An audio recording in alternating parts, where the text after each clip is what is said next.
Hello there, kids. And you watching Football Tips with Crunch Magee again. Today's life lesson, what we talking about? We're talking about running the ball. And running the ball is like buying cocaine in a public bathroom. You gotta be tough. If not, you're gonna get sagged. Number one, running the ball. This is how I won the high school championship in 1989. You grab the ball, you tuck it under your arm like this, like it's a meatloaf. Feel that? Feel that in there? Nothing but meatloaf on my titty. That's right, you get the ball. Pretend that's the bad guy. Hey, bad guy, take this. Boom.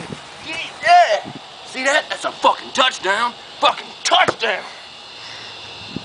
And you watching fucking Football Tips with Crunch Magee. 1989 superstar.